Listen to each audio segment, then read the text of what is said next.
The bandwidth for this episode of the AR-15 Podcast is sponsored by the Firearms Radio Network. Firearmsradio.tv.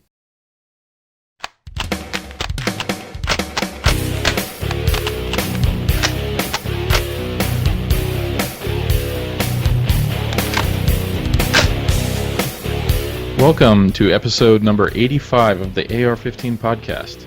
I'm your host, JW Ramp, and with me today is my co-host, Anthony Hardy. Reed is out slaying dragons. This is the podcast about your favorite black rifle. This show is for you, whether you're building your first AR or you've been building ARs for years. There's something we can all do to take our black rifle to the next level. All right, here we are, Anthony. What's new? Oh, man. We've got some really good topics for everybody today, you know? All kinds of new stuff. You want to talk about new? Yeah. Exactly. Yeah, I haven't really put a title here yet, but it's probably just kind of news and new gear for your AR. I haven't really done a update lately of things that we've been reading about and things we've been seeing hit the shelves and reviews that have come out online. So we just kind of wanted to do a little update. There's been a lot of cool videos showing up on YouTube lately, so maybe mention some of those. And yeah, have a good time kind of going over what's new. Yeah, you bet. And as always, don't forget, we got a whole bunch of new products. You guys can always find those products over at Brownells because Brownells makes this show possible. So don't forget, anytime Brownells is there, anytime for you that you make a mistake, like when Jake shoots a takedown pin to 10 across his avocado green linoleum flooring and it gets into the cabinets. However, one of the products we have in our new list today might actually help out Jake with that little problem, huh? Yeah, all right. One of the great things that Brownells has been able to do for us is put together a parts list that actually adds up to a complete rifle. Now, Reed has hoarded all of those parts. He's putting them together, and we've been doing updates as progress happens. So we're going to have to get that from Reed next week. But the long and short of it is we're going to have a rifle, and we're going to give it away. And so there's a couple different ways you can enter. If you go to ar15podcast.com/giveaways, you're gonna see the ways for you to sign up. I believe you can leave reviews on iTunes. If you listen that way, you can leave a review at Stitcher, and then there's a website just for giveaways. Anthony, could you remind me of that? Is it the /winner address? Yeah, it is AR15podcast.com/winner, and join the Firearms Radio Network mailing list will get you your third entry. So each person can have up to 3 chances to win. And remember, we are running this giveaway through September 30th. So take every chance you have to go ahead and get these 3 entries in. Don't need to wait till the last minute because you might forget. Yep, and remember when you're doing feedback, like on iTunes, make sure to write a couple notes there. Just the star rating. That's not going to get you a full entry because it doesn't pass along your name to us. So go ahead and leave us a few words about your experience here with the podcast, what you get out of it, and what we can do to make it better for you. So yeah, make sure to go to ar15podcast.com/parts anytime you want to shop Brownells. Okay, Anthony, it looks like you got a tip here thrown in. Yeah, this one is like really kind of a no-brainer, but you know, you kind of sometimes don't realize exactly how this can help sometimes. I know a lot of people don't do this. Buy your ammo in bulk. You can really save on that per round cost. It makes a big difference. So just a tip of the week, buy your ammo in bulk at 250, 350, 500 plus rounds. If you can afford it, go bigger than that. So you're saying when I go to the sports shop and they got these big fancy displays with $25 a box on maybe 20 or 50 rounds of 223. Maybe that's not the best bargain. You might be paying a little bit much for that, yeah. Okay. Just a hair. Yeah, from 80 cents down to, I've seen, the cost on those small boxes be, anywhere from 50 to 60 plus a round. When you go bulk, you can drop down below 40 cents a round easy for the exact same ammo. Yeah, lately I've been seeing brass drop down below 40 cents, and it's been a while since we saw that, so it's definitely moving in the right direction. Wonderful things for sure. Yep. Yeah. So did you get a chance to go out to the range at all? I actually was just out at a friend's house on Sunday, and he's got a nice big backyard with a big old piece of steel hanging right at the end of it. And yeah, it was a great time. I actually got a 45 suppressor in, so took it out to demo it and screwed it on the end of a MP5, which is a 9mm, and that sucker was awesome. No earplugs required at all. So I had a great time with that. Sounds awesome, awesome, awesome, man. I got to the range a couple of weeks ago and got to put a few rounds down range and was doing some movement practice, I guess. Shooting while I'm moving. I found I'm actually better shooting while I'm moving than I am when I'm standing still. What the heck? I don't know. Does not make any sense at all. But I was doing that in preparation. Well, not preparation, but getting ready to watch the some of the three-gun rounds matches that were on this past weekend. They were on the Sports Channel or Sportsman Channel, I think it is, and That's got to watch one of them that. I don't get. I'm kind of bummed out by that. Yeah, it was really, really cool to watch those competitors go out and compete. And one of the things I loved was the way they would have to set up for the individual rounds to move through the course. Because as they're running the course of fire, I didn't think about how important it would be. It makes sense now, but I didn't think about how important it would be for you to figure out in your head before you make the run, not just where the targets are and that type of thing, but how you're actually going to run that course. So you've got your rifle in your hands and you're backing up and shooting, you're moving left, moving right and shooting, so you're never actually standing still. The guys who stood still, those were the guys with the 47 seconds. If they stood still for even a quarter of a second, the guys who got the 42 and 43-second runs were the ones who were completely smooth and never stopped moving. So it was kind of neat. Yeah, at that level of competition, it seems like those are the things that actually add up to a lot of time. Everybody's got the marksmanship down to a level where they can get their points, but when you start slowing down and maybe messing up reloads, that's what kind of separates the guys that know what they're doing from the rest of the group. Oh yeah, for sure. I've only done just a little bit. I've done like one IPSC match. I just kind of showed up. I'd never touched it. These guys with race guns and stuff, and they were looking at me like, I don't know. I mean, they didn't laugh me off the range, but the fact that when I went to reload, I decided to kind of go for some cover, they were just cracking up. They thought that was hilarious. So it's definitely a different world. Different mindset entirely. Yep, for sure. Yep.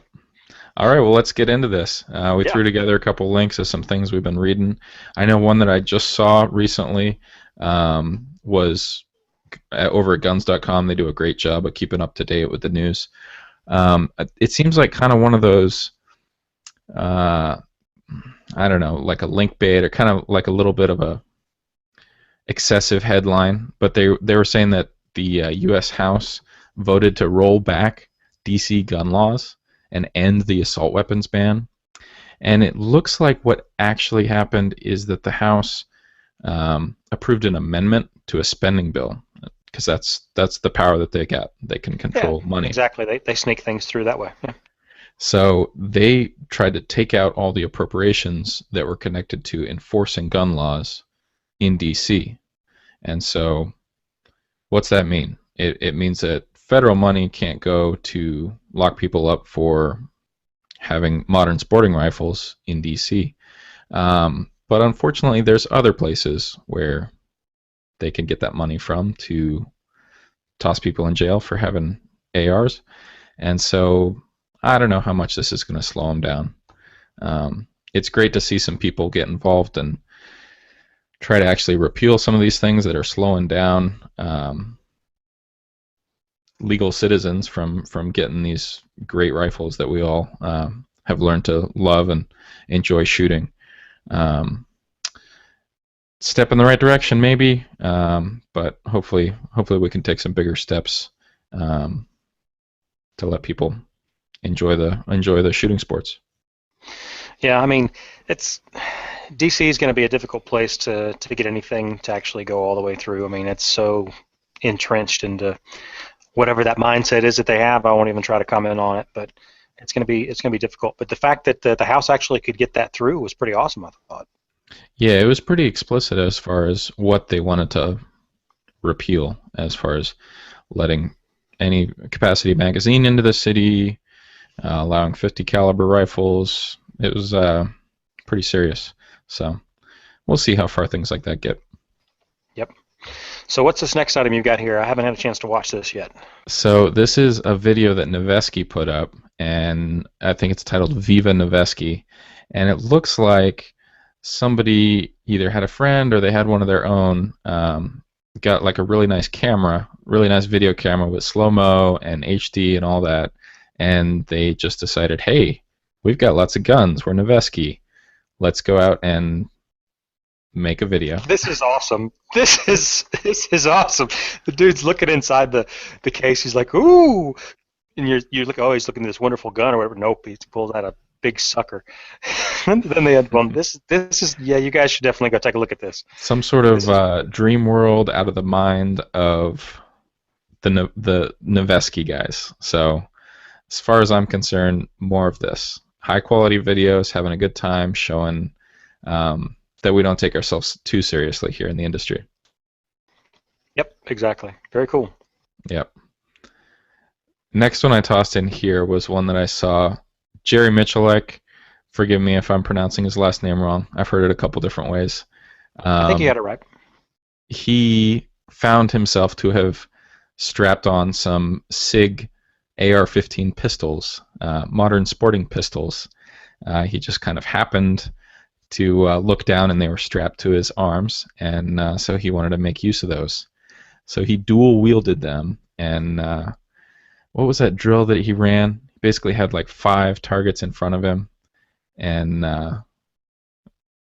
blasted at the same time from, it was like middle target and then the next 2 on the outside and then the furthest 2 on the outside and back.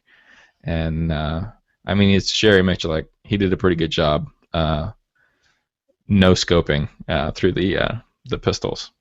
Yeah, well, it is Mitchell, like, so I mean, what do you expect, really? Honestly, he's been pretty awesome to watch. Have you gotten behind one of those SIG arm braces yet? No. What's that like? Well, that's what I tossed on the MP5 because it's a pistol. It's got I think it's an 8 or 9 inch barrel, if cool. that, and the end plate just kind of stops. There's no stock at all. It's just a pistol. And so we've got a little adapter put together, put a buffer, like a buffer tube specifically meant for the arm brace, and then toss the arm brace on. It's really had me second guess putting together a Form 1 for it, because it's really working out great for me. It's not like there's any compromise using it in alternative shooting positions than just strapping it to your wrist. That's really cool. So yeah, definitely give it a try. And it's, I mean, you're seeing it from guys, from manufacturers that are selling pistols ready to go with the SIG arm brace, with the letter from the ATF, all of that. And it looks like more and more guys are setting up SBR style pistols just to be sold at a much easier process than going the SBR route. Cool. Yeah. So now remind me, with that SIG arm brace, you're dealing with a short barrel. Well, it's not a short barrel rifle; it's a pistol. Exactly. So the manufacturers that are selling these with the braces, you transfer it to yourself from the gun shop as a pistol. It's ready to go. The receiver comes as technically a pistol. If you're building your own and you transfer that lower at a gun shop, you have to transfer it as a receiver or as a pistol. You can't transfer it as a rifle. So like here in Pennsylvania, you've got to do an extra form to get yourself on the state's unconstitutional gun registry, of course, because it's a pistol transfer. And so you just got to make sure if you've got a rifle and it's lived its life as a rifle, you can't just toss a short upper onto it and put a brace. You kind of got to be careful. Gotcha. But yeah, all these manufacturers are putting out pistols that are dedicated like that, and that's probably the easiest way to get into it. But yeah, I've been pretty impressed by them. Very cool. So let's see. Your next video is about an aim point distance challenge here. Tell me you've seen this. No, I haven't. I haven't. You got to subscribe to Uncle Larry's channel. Yeah, I obviously I'm actually hitting the subscribe button right this second. So. Okay, the LAV, Larry Vickers, infamous. He's gotten together with some sort of production company and really stepped up his game as far as production value on these videos. And it looks like he's having a really good time doing it. Something you'll notice, he really has a good time pulling trigger behind some of these toys. One of my favorite ones I've seen of him is with a minigun. And it's like a modern minigun that the manufacturers brought out to the range, and he wanted to see how long it would run continuous fire. So machine guns they give you a rounds per minute rate for it, but I mean, if you're running a 30 round mag or maybe a 100 round belt, you're only going to get that many rounds, and so it's going to last a couple seconds and it's going to be done. But he wanted to take, okay, the minigun shoots, I don't know what it is, 6,000 rounds a minute. Let's shoot 6,000 rounds in a minute. And so he had a really good time doing that. They were shooting up a RV. I, of course, just pulled those numbers out of thin air, so please correct me. Yeah, completely. But yeah, he got on with, who was it? It was an instructor. I want to say he was at Gunsight or something like that. And they wanted to challenge the myth that a red dot can't be used for long-range shooting, that it's only for inside 25 yards or something crazy, like real close. And so they took it out. He had done it before to 300 yards.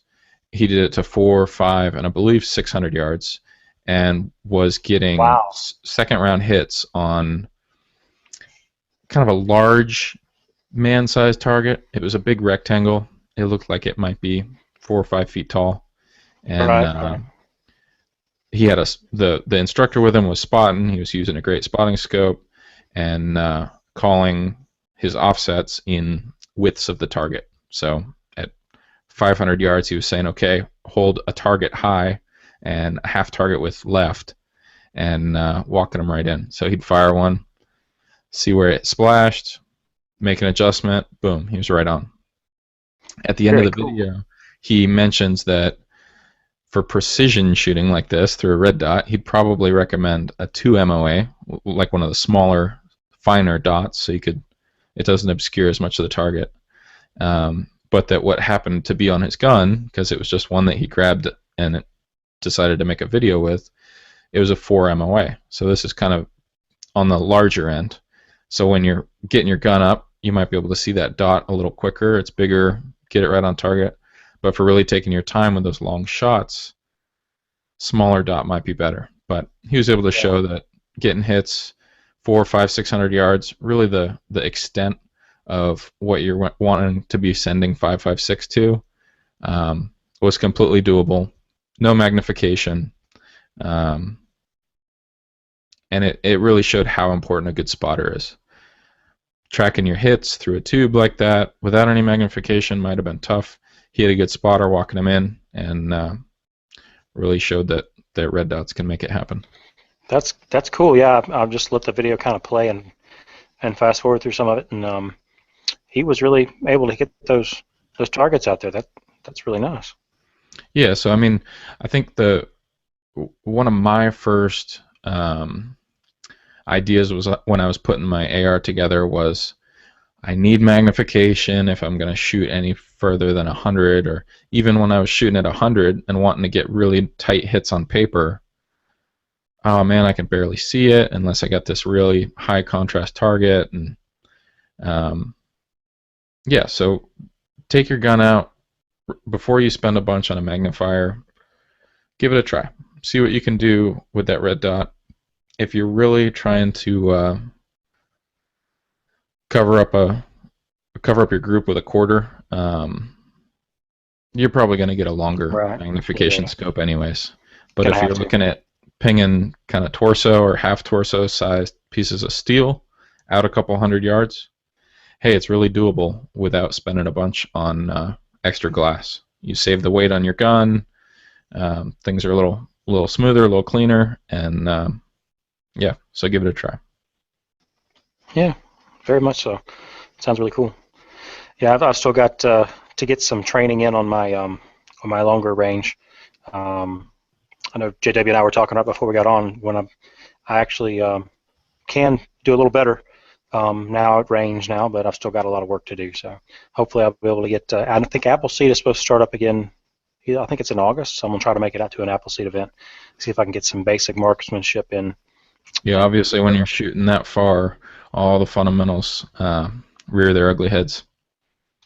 Definitely. All right, so we don't have it in the list here, but we should probably, at least just mention it, even though it doesn't directly affect the standard ammo loads we run. But we were originally going to talk about the 545 by 39 tonight. Reed's not available this week, but that's managed to hit that list on the 16th. Actually, it was probably back in April that it hit the list, but we've got that new ban that went into effect on the 16th. So, yeah, we'll get into the specifics here when we have Reed on, but I know the N6 ammo that was real cheap for running your 545 upper kind of made it to one of those ban lists. Not really sure the reason for that, but it happened, and so yeah, we'll get into that maybe next week or the week after. Yeah, along with the Kalashnikov Concern Company, pretty much in just everything that they manufacture, including AKs and everything like that. Things coming over from Russia are going to have a tougher time. We'll see what happens to prices. I know guys are trying to do a little price gouging on their Segas lately. Yep. I think it might be a little early to double your money, but who knows what happens. Okay, let's get into some new products that have been hitting the shelves and that we've been able to see. I saw you pulled one out here just before we got going. Yeah, the first thing actually, after the sling show, figured I needed a better sling. I had a 2-point sling, and it was just a really inexpensive 2-point sling. And I wanted to go ahead and get a 3-point so I could transition back and forth. And I'd heard everybody talk about the Vikings Tactical and several other different slings, but I ended up going with the Magpul MS3 and got the multi-mission sling, the Gen 2 version. And I was expecting every video that I'd seen, every review that I talked about, talks about the loop. It's on the back for adjustment, so you can grab it and pull it around, and that the loop was really good. And when I got my sling, it didn't have the loop. I was like, what's going on here? And I don't know if you guys can see this, but that is your adjustment piece. So you grab this, and it just slides back and forth, and it works really, really well. And then the first thing JW said, well, can you grab a hold of it really well? I said, yeah, you can. It's got little serrated edges right there, so you can grab, if you need to grab at the top. If you manage to grab in the middle, you've got some serrated down here, so you get a really good grip on it. And it basically just reduces the profile of the sling so that it's less likely to get snagged on anything while you're moving around. Yeah, it looks kind of like a belt buckle or something on a tactical belt. It's real knurled and obviously some sort of polymer because it's Magpul. But thinking about it, it looks like it'd be a lot more comfortable. When I'm slinging my rifle with the plate carrier in a 2-point configuration, the adjustment loop on the Magpul sling is right under my arm, so it's in my armpit. And when my arms come down low, it's kind of right inside there digging into me. Gotcha. You pull it a little tighter, it's kind of on your back, and it's not as big of an issue. But where I was running it most of the time, I'd feel that when I was dropping my arms. So I bet that would just kind of be a little bit sleeker. And I hadn't seen anywhere online that talks about the difference in that. So I wanted to make sure that we let people know that apparently in 2014 is a new adjustment piece on the MS3. So I was really kind of excited about that, and it seems to be a really good feature. So looking forward to using it. Awesome. Okay, the next thing I see tossed in here was the hard charger from Devil Dog Concepts. Yeah. Now, to me, as the limited experience that I have, this looks like it could be a really interesting option. It might add more weight than it's worth. I'm not sure, but I haven't gotten into any real speed reloading drills or any combat reloading or anything like that. So I'm not that's not one of my fortes by any stretch of the imagination. But I could see where this could possibly be useful. Yeah, so what we're talking about is a side charging aftermarket kind of mod kit for your standard AR upper. You don't have to drill a hole in the left-hand side. It's not going to take a special upper or anything like that. It looks like it replaces the charging handle, but there's also a piece that clamps onto your rail on your upper, and it acts as a guide rail for the side charger to run in. So rather than just being a long rod that's hanging off one side of your charging handle and causing it to kind of tweak itself to the side every time you run it, it actually has a rail that it rides in that's supported by the Picatinny, and it looks like a real smooth running system. Obviously it's non-reciprocating because it's using your charging handle, and yeah, I mean, if that's the sort of system that you want to run, if you're used to running a squad automatic weapon or something fancy like that, AK or anything, yeah, it's an option, and it kind of answers a lot of the problems that some of these other aftermarket charging handle systems end up having. Yeah, I mean, for looks wise, I mean, it just looks like a big round cylinder sticking out of the left hand side of the gun. So I don't think that it's not like it's tactical or anything like that, but it could be an interesting option. And since it's non-reciprocating, it probably won't get in the way too much. I'm sure you could Cerakote it zombie blood green and maybe etch some knurlings into it and a skull, or just something tasteful. Yeah, tasteful. Mm-hmm. So this next item we have here is from Iron Viper, and it's a pin to tent takedown pivot spring. Pivot takedown pin to tent and spring combo. So if you this came from AR-15 News, and if you read some of the things here, it actually talks about springs flying across the room. So of course, the first thing I thought of was Jake and his poor springs and his kids on their hands and knees as they're in their diapers crawling around trying to find his takedown pin to tents. So I thought this might actually be kind of a nice thing. Number one, it makes it a little bit larger, so it'd be easier to see if it does pop out. And I don't know, it looked like it could be maybe an interesting way to take the idea and twist it just a little bit to make it a little bit easier. Yeah, so that detent is actually attached to the spring, so it's one piece rather than two, and yeah, I mean that's definitely something that Cerakoting it zombie blood green I think would assist, unless you have avocado lime green linoleum flooring. Yeah. Okay, if we get these and we send it to Jake, they have to be Cerakoted linoleum green or zombie blood green, so that makes it harder to find. Exactly. I mean, you just have to. Yep. That's required. So yeah, this is from the guys at Iron Viper. So. Yeah.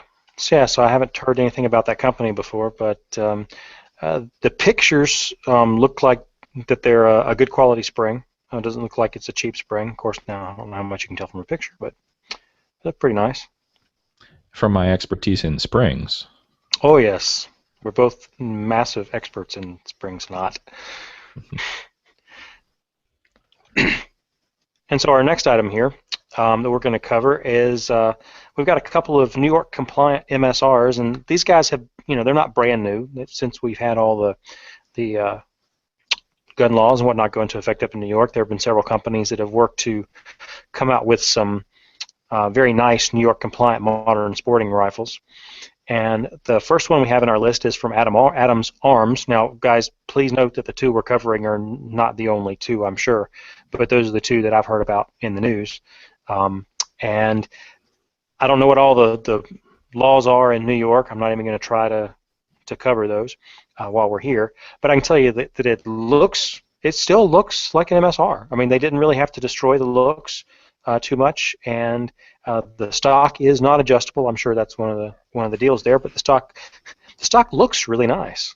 I was very pleased with this, and of course they've done a really good job putting a nice handguard on it, and they've still got the nice Picatinny on top for all of your different accessories and whatnot.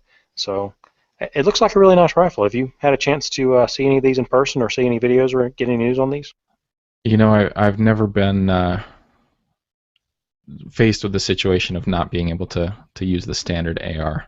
I've kind of tried to avoid those states, although I will be driving through a bunch of them to do some work, and I think I'm not going to be able to bring my toys with me. But this would be the answer. This is the road trip gun. Between what Adams just came out with, I think Ares announced one that was, they call it their 50-state rifle. It's good in the whole country. But yeah, I mean, it's unfortunate that things have come to this, but it's awesome that manufacturers have taken those restrictions and run with them and provided some options for people that have to deal with those rules right now. Yeah, and it's the Ares rifle. The two that we have, the first two in the show notes are the Adams Arms and Black Rain Ordnance, and they both have a fairly similar design, wouldn't you say, to the stock? And Yep. And the stock has how would you describe that? Instead of the pistol grip coming down at this, it's not a pistol grip anymore.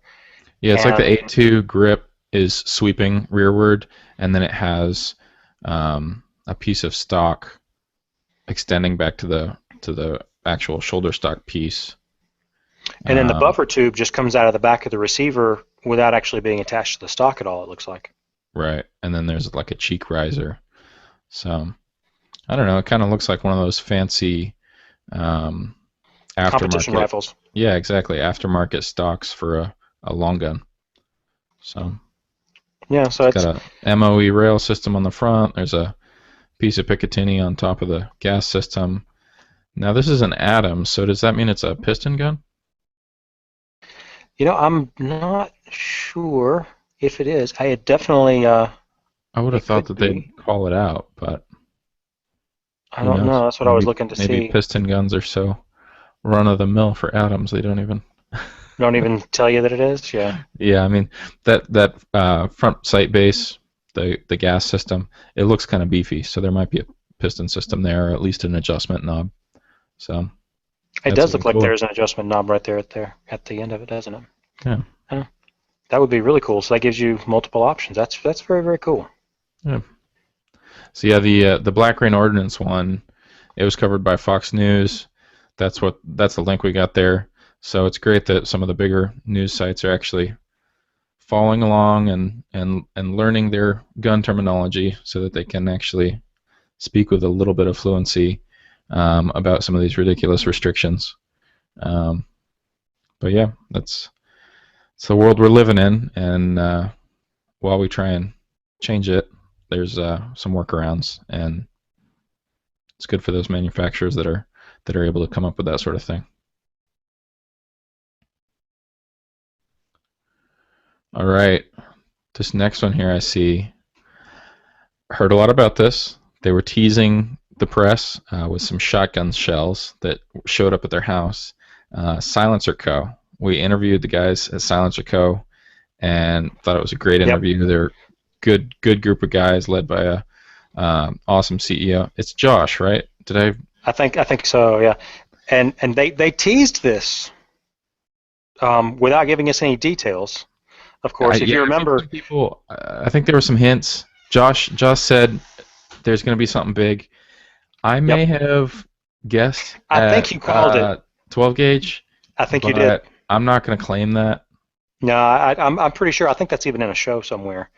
So we may have recorded proof that I called that. I'm not one to celebrate those sorts of things, but they are pushing it as the first ever commercially viable 12 gauge shotgun suppressor. Obviously, there's been others. There's been hillbilly solutions. There's been never been done before red jacket versions. But but it looks like they're going to actually try and push this into production. They've got demo models already set up. They had a whole bunch of press people out at their headquarters in Salt Lake, and they're running them, filming them, recording them on mic, and from what the videos are showing, it's very impressive. It drops the shotgun blast down below OSHA hearing levels. I think it's 137 decibels is what it was putting out, and it's actually a unique design because it's modular. So you can extend the suppressor if you want it to be quieter. So Which is really cool. yeah, obviously it's not an AR piece of news, but Silencer Co. makes a ton of cans for AR platforms, and we really like what they're doing. And yeah, it was exciting to see a little bit of innovation come out. Obviously, it's what I would guess is that it'd be a challenge designing something to contain shot. Obviously, you're going to have to use shot shells that have wadding in them so that shot isn't bouncing all around inside the can. But even to get it out the suppressor without messing up any baffles, I'd be real interested to see if they do anything unique inside that baffle stack. It basically looks like a huge Osprey. It's got that rectangular offset design, so you can still use your stock sights on your shotgun. So yeah, it's really cool what we've seen so far. Good on them for making good on their promise to kind of shake things up a little bit. Yeah, no joke. I was excited to see that, and like you said, it's not necessarily an AR thing, but I thought it was a big enough piece of news that we might want to stick that in there. It's related to stamp collecting, so I'm there. There you go. There you go. So our last new piece of gear, and I'm sure you guys can come up with some new things that you have seen that are new and unique, and we'd appreciate you guys to send those in to us. Send them into feedback@AR15podcast.com. But our last piece of gear today comes from Haley Strategic, and it's their Incog Discreet Rifle Bag.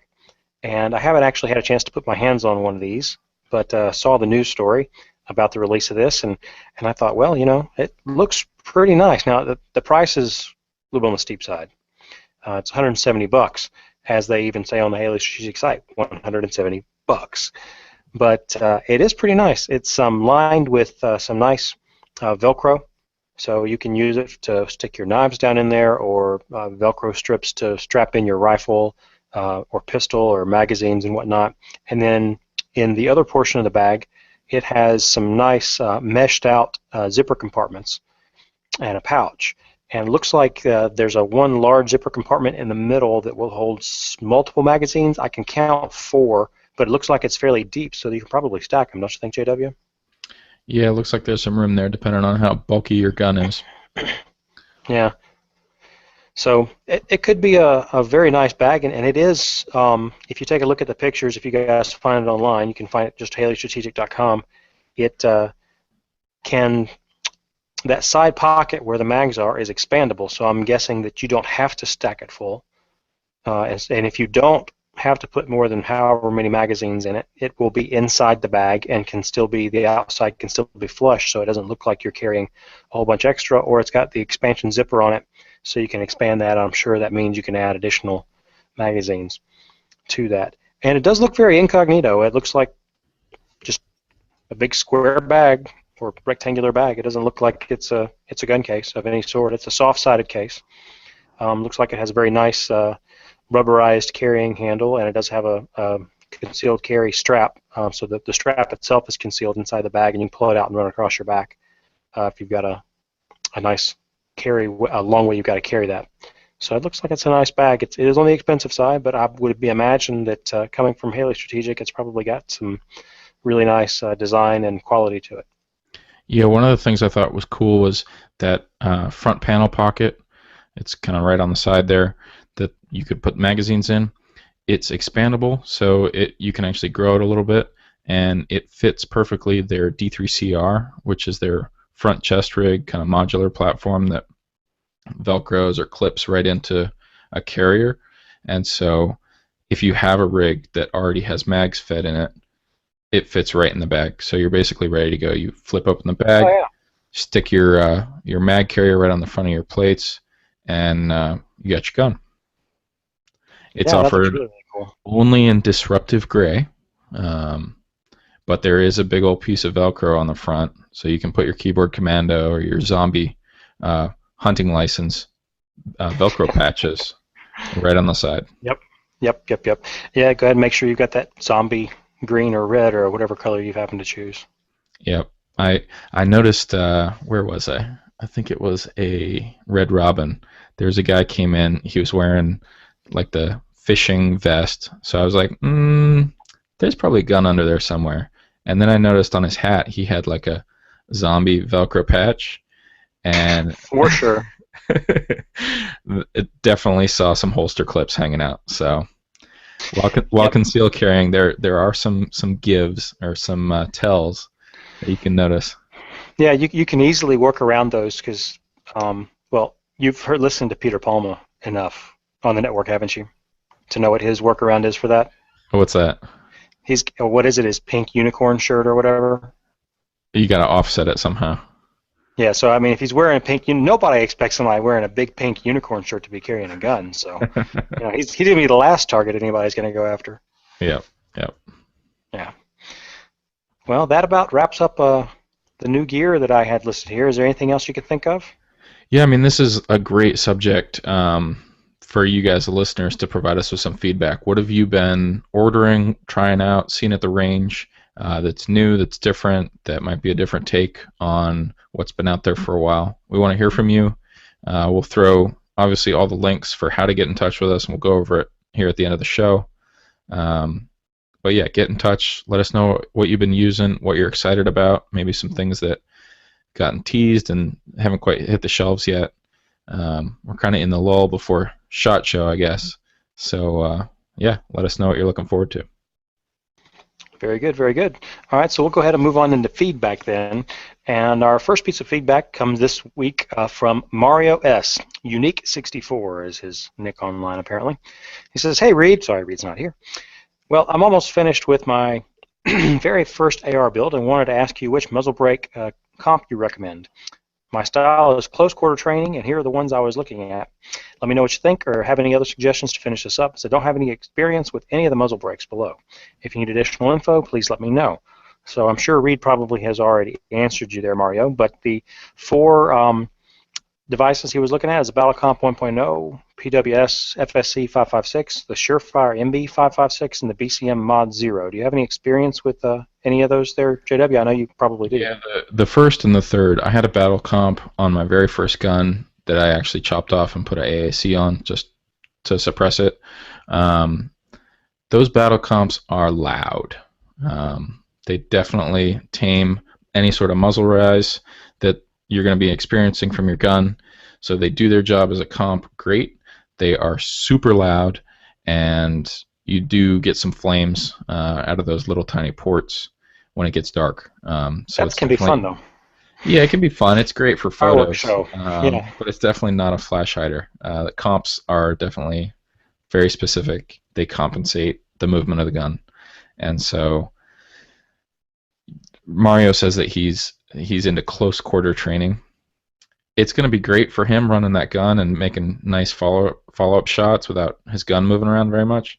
But anyone else who is in those close quarters with him is not going to be having such a good time. You're going to experience that with any sort of break or comp, unless it's throwing all that blast forward. So you see some things like the Pig from Noveski and some other guys are putting out breaks, and they're coming with shrouds that you can actually slide over the break.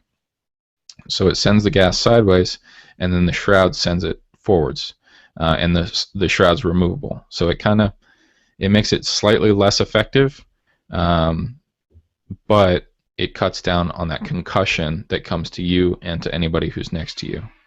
The Surefire, fantastic at keeping the muzzle exactly where you want. I've got a buddy with one on a Scar 16, and it's great. It does its job. It's an awesome break, and it is loud.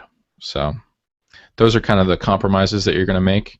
If you're into that close quarter stuff, real short, quick, follow-up shots are important.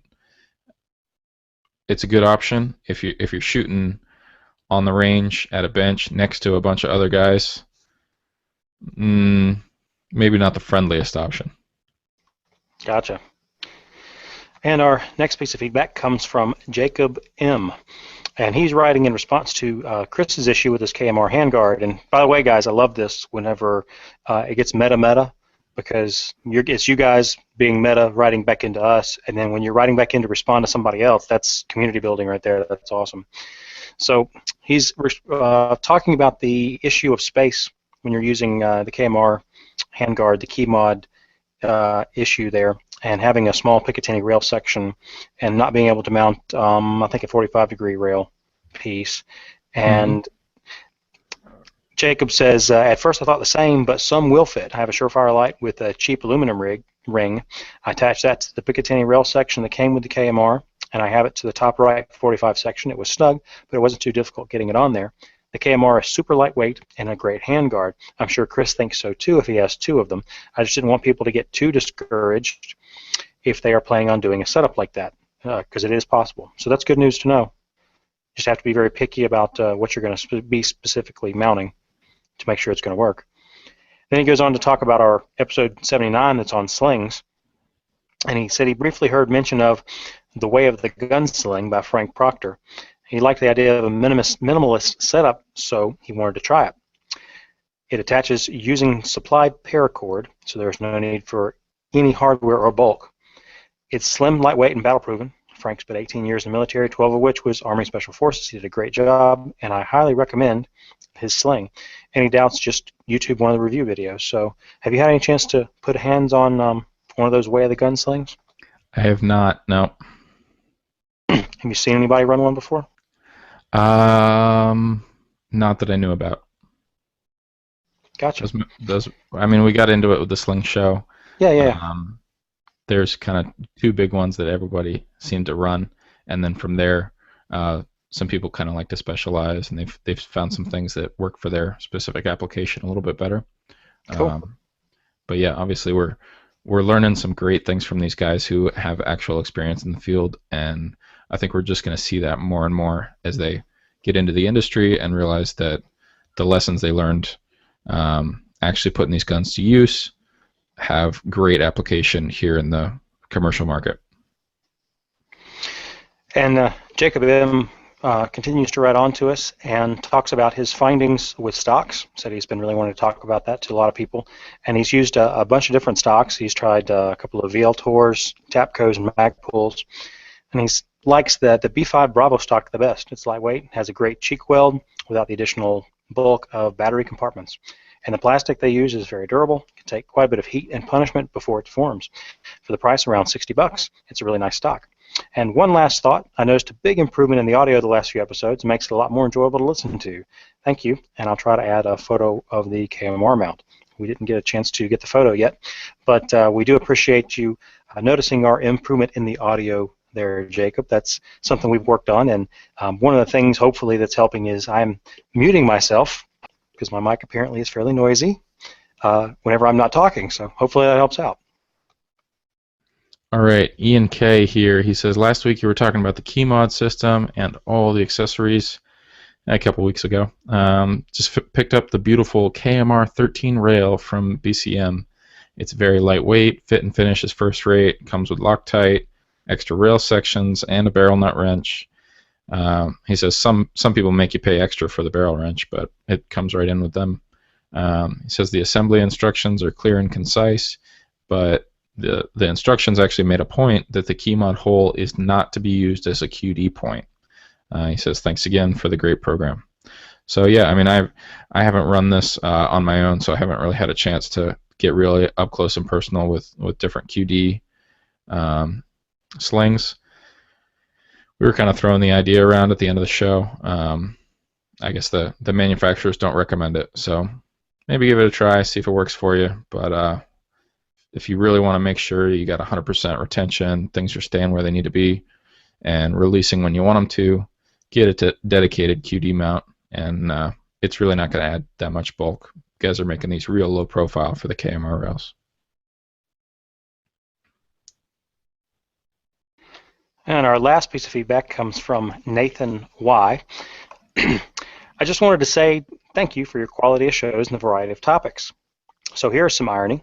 I listened to episode 71 when you had the interview with Josh Waldron from Silencer Co., which of course we had the news about their shotgun silencer today. I never really thought much about suppressors before and listened to that show a few days before the NRA exhibits in Indy. Because of the interview, I stopped by the Silencer Co. booth and talked with the staff there and brought up your podcast. Hey, that's awesome. And chatted a bit about the interview. They were having a drawing for their new Saker 7.62 rifle suppressor. Is this going where I think it's going? Yes, it is. It is. Oh, when I got home, boy. I found out I won the Saker 7.62 that day. Congrats, Nathan. Congrats, man. I'm nice. jealous. Needless to say, I now have an NFA trust and Form 3 in the works for my Saker to ship to my local dealer. That's I what wanted I'm to share that talking with about. you and encourage you to keep educating us on a variety of topics. Keep up the good work and providing a great service to us. God bless. Nathan, dude, that is... We won him that rifle. Well, Reed did, because Reed did the interview. Yeah, that's not a cheap can either. That's like their brand new, state of the art. I don't know what they go for. Probably $800 to $1,000, and that's a nice little prize. Dang, he's doing the trust and everything. Got him hooked up. Yep, that's awesome. And so there was one other piece of news, and I apologize for bringing this in right here at the end, but there was one other piece of news that I thought about, that I read about. And did you hear about, you know how whitehouse.gov has the capability for petitions to go up there, and if they get above a certain number of votes, the White House says they will respond to them? You've heard about that before, I'm sure. Yeah, there's this capability for you to put in your name so that they know who is in support of these gun rights issues. They have your zip code and your email address, and then they know how to track you down. Yep. So there's a I'm petition. sorry. No, I got some tinfoil there in my head. Sorry. Very good. But there's a petition that's up right now that is to remove suppressors from the NFA. There's So- also one to remove short barrel rifles from the NFA. That one, I don't know if we'll get anywhere with. But suppressors, there's no reason why. Well, in my personal opinion, uninformed as I am, unexpert opinion, I It's don't like see a any reason seatbelt. why. It's like That's a right. seatbelt. Yep. It just protects your ears instead of your whole body. Yep. So I think it would be a great thing if this actually gets anywhere. I don't know whether it will or not, but Yeah, the way those work is if they get 100 grand, 100,000 signatures, quote unquote signatures, then they have promised to respond in some way. Doesn't mean that they're going to do anything about it. They're just going to kind of say, this is our response, this is why the law is where it is, or great idea, these are the people that we'd like to make some changes there. So we'll see.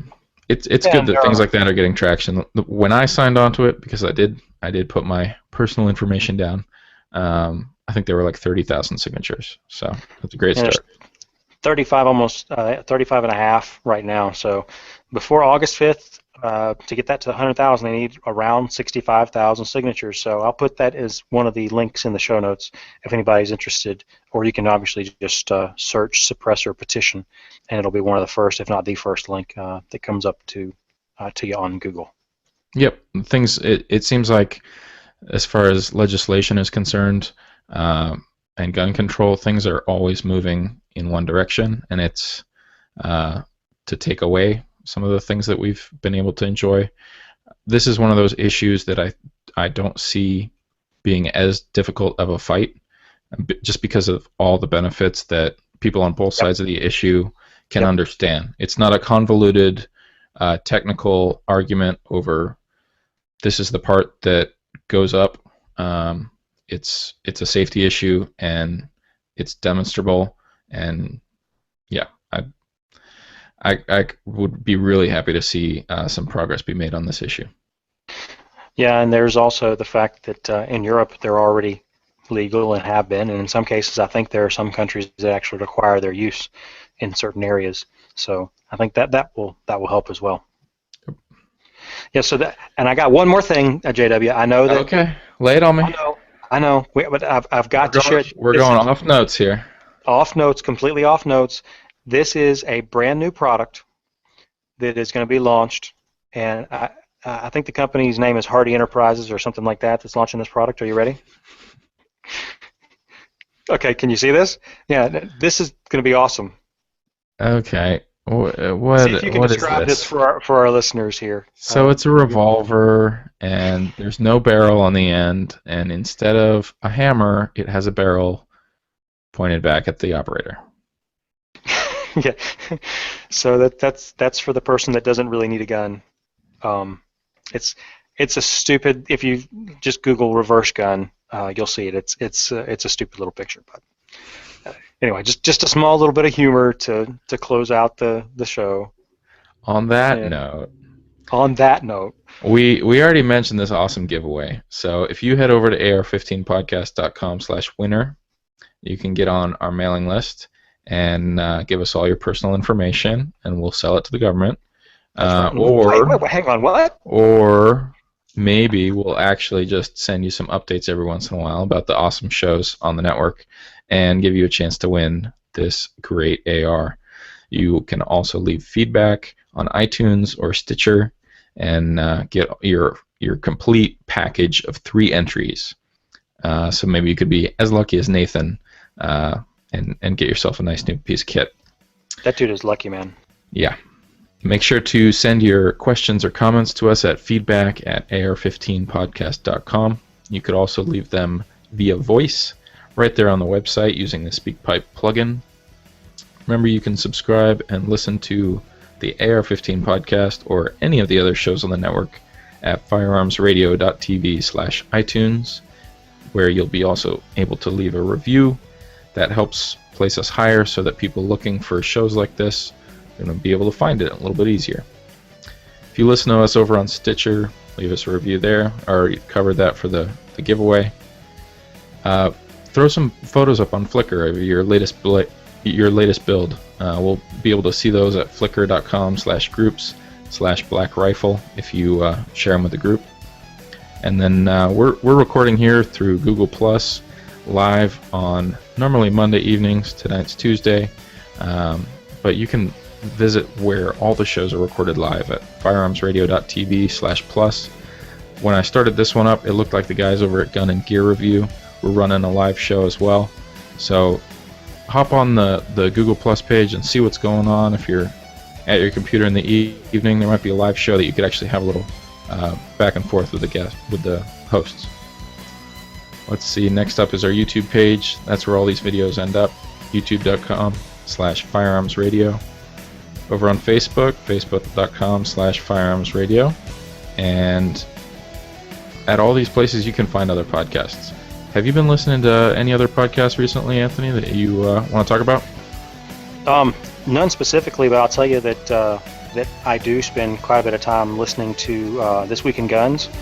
So that's a great to me that's one of the best podcasts on the network, just because I love to be up on all the latest news.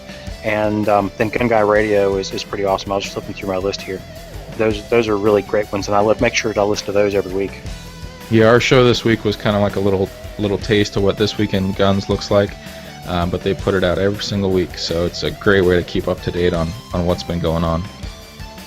Obviously, don't forget to use our Brownells affiliate link. They've been supporting us, so we'd really appreciate if you could support them just a little bit by shopping there for any AR parts that you're going to be putting together into your next build.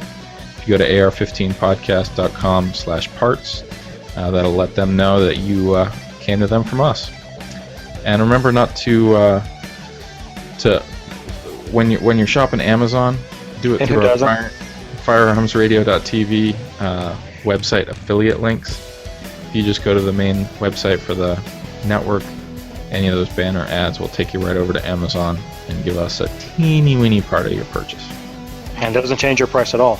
But one of the guys on one of the other podcasts had a neat little trick that they had actually copied the link off the banner and made it their bookmark to Amazon. So whenever they went to Amazon, they just clicked that bookmark, and it was like clicking the link on our website, and took them over to Amazon, so that helped out the podcast too. So the whole network that way. That sounds a little too complicated for me. So probably me too, and I'm a tech guy. I'd rather go radio TV. Plus, then you get to see what's on firearmsradio.tv. And you get to see what's been up lately. So. That's right. Yeah. All right. Well, I guess that's our show this evening. Yeah, thanks for tuning in, guys. Really appreciate all the appreciate it. listeners and the feedback we've been getting. Like I said earlier, let us know what you've been using, what you're looking forward to. If you see anything get announced there out on the news sites, if you got an article you feel like we should make sure to go over in the future, we'd love to get any and all of that feedback. Definitely. All right, guys. Have a good one. Talk to you later.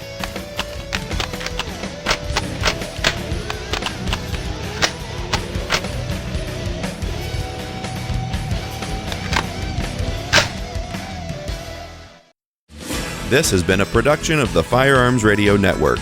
You can find more information at firearmsradio.tv.